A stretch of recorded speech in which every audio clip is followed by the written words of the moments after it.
Hi, I'm Doug. And I'm Cathy. And this is Maggie Mae. There she is. Join us as we follow the moon.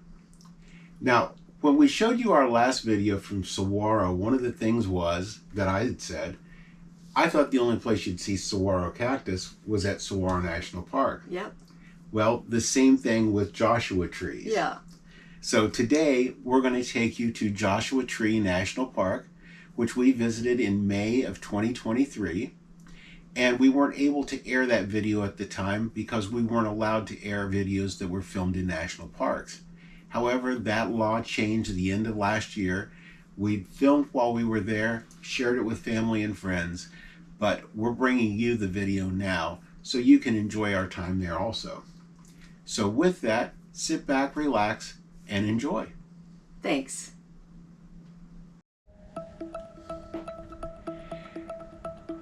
Now, while we're shooting our thumbnail, we want to let you know that there's 3 entrances to Joshua Tree, and we're going in through the actual Joshua Tree town, which is up in the northwestern corner of the park, and we're going to exit through the Cottonwood exit, which is in the southeastern part of the park. It was probably around 60 miles all the way through. But this takes you past practically everything in the park. Most everything is visible from the road or a very short walk. I wouldn't even call it hike, but there are a lot of great hiking trails as you go along too. I would say plan the day too. Yes, we spent a full day, and there was a couple of things that I would like to have done that we just ran out of time for. So they're on the list for next time. That's right. Now, this is as you leave the park entrance. Park entrance is about 5 miles in from that visitor center that we started off at. And the views start in great, and they just keep getting better. Now, if I remember correctly, there was a dog daycare place. There was on the drive-in. There was a dog daycare. So if you've got a dog with you and you're going to be out on the trails, you don't want to take it along, which you can't take it along on the trails. Right. But now we're getting into where some of the trails are starting in the beginning part of the park, the Maze Trail. And you can see the trails are really nice. No issues with that. The trees kind of start in slow from this one. They do, and they start in a little bit smaller and they get gradually bigger as you go along. One thing that really fascinated me with Joshua Tree is it's not just all about the Joshua trees. These rock formations are incredible. This is at Quail Springs, and Quail Springs is a picnic area.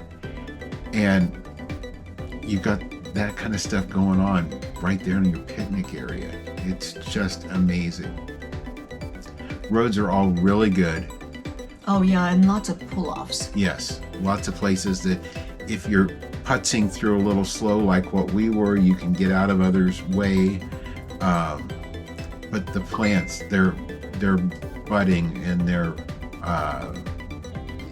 was just so much going on in early June.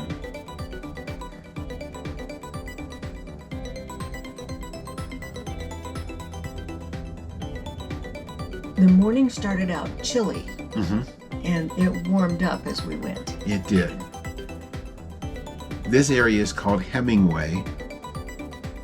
It's just above the Hidden Valley area. And there's some places that are not on the map, but that there are signs for. Yes, especially the trailheads are not on their map, but there's signs for them all. Yeah. Intersection Rock. This is a big one with rock climbers, and you can see there's one fella coming down up here right now off the top of the rock to give you an idea how large that rock really is. They do allow rock climbing. So many of the parks, the rocks are off limits. Understandably, so. For safety, yeah. But they do allow rock climbing in this national I park. believe this is a famous rock that's been climbed long before the park was established. Now, Intersection Rock is actually at an intersection of the roads. It is not marked on their map, but it is right at the Hidden Valley turnoff. They've got nice long RV and bus parking spaces right in there. And there is a campground in that area. This is a real busy place, yeah. Yeah, there's several campgrounds throughout the park that look really, really nice.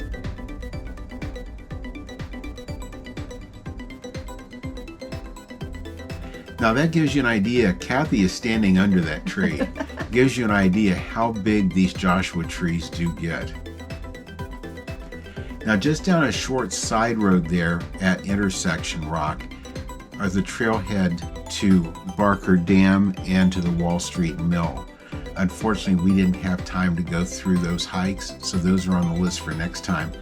Cap Rock, you can see the cap on the top of it sticking out over the edge. I don't know how it's balanced up there, but it's been balanced up there a long time. The view, oh my gosh. Yeah. This place was beautiful. Key View, this was from the parking lot. This was before we even went up to the area where you're supposed to have the best views. But Key View was amazing.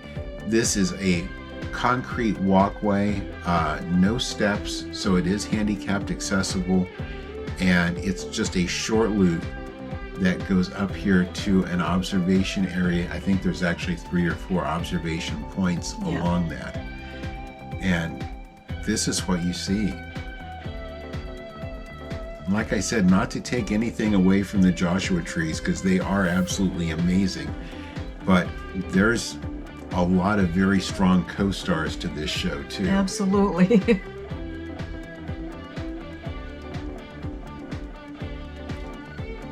And that's the road that comes up to Keys View. It's a turnaround at Keys View, and it takes you back up to Cap Rock and back out onto the main road. Very easy walk. Now this area is called the Hall of Horrors, and there's got to be a great name or great reason for the name. I don't know what it is, but it's really an amazing rock formation and great hiking trails going back through that. Just a short way from the Hall of Horrors is the Oyster Bar and Saddle Rock. The one there towards the center left is Saddle Rock. It's part of that Oyster Bar formation.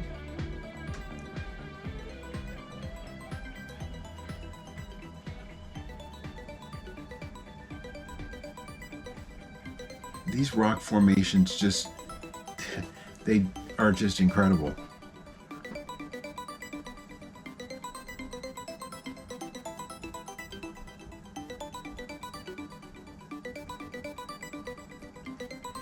Now you come to another area here called Jumbo Rocks, and Jumbo Rocks,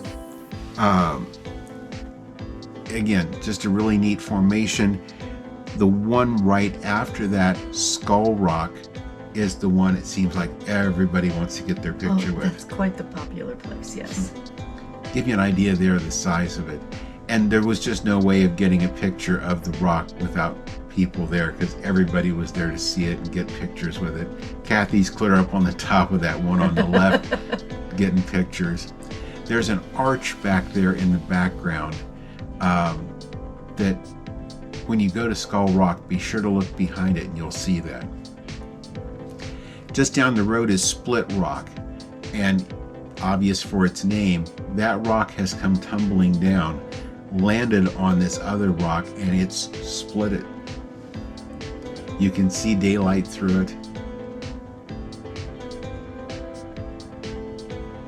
It's massive. It is. This is the area around it where the rock probably had tumbled from. And there are little stairs that walk around the rock, and this is actually on the far side of it. It's made like a little cave underneath it. And again, if you look straight back through there, you can see light coming in from underneath it. Yeah.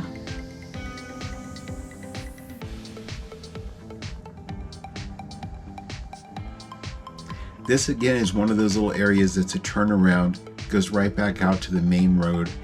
And this was one of the little markers we found called the Silver Bell Mine. Again, this is not on their map, but up there between those two hills are the old mine shafts. I didn't have enough zoom to get them, but Cathy found those and this other one just on over from it.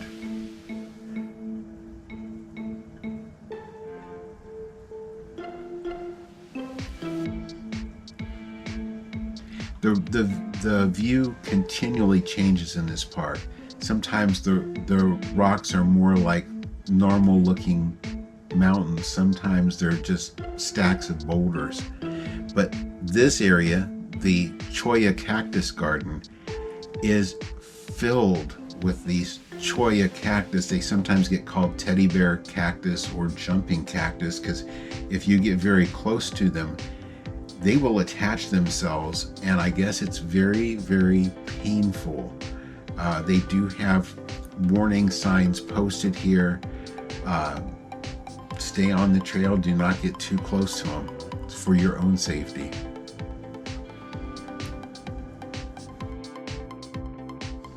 And the sky was also a contender here. Yeah. It was so beautiful all day, no matter what time of day it was just beautiful. Yeah, the sky was amazing. And those Cholla cactus are on both sides of the road for quite a good stretch. And you can see the little pieces of them laying on the ground. Those will all be new Cholla cactuses next time we're there. Now the Ocotillo patch, the Ocotillas are a kind of spidery looking. You can see a large one there in the distance. And part of the time they're completely bare, and then you get these little green leaves attached to it and these blooms. And the blooms are absolutely amazing. Cathy's long lens again helps us get in a little bit closer here for you. You'll also see a lot of really neat wildlife. We were driving down the road and happened to spy this one and just stopped real quick to get pictures of him. Tons of these big ravens and all kinds of lizards, all different colors, different sizes. And they like to pose. Yeah, they do. They do a very good job of it. From there, it was a fairly short drive to the exit at Cottonwood, and an amazing day at Joshua Tree. It sure was. Cathy, what's your thoughts about Joshua Tree National Park? I was amazed. I had lived out there and never got a chance to go, and so I was just stunned by how beautiful.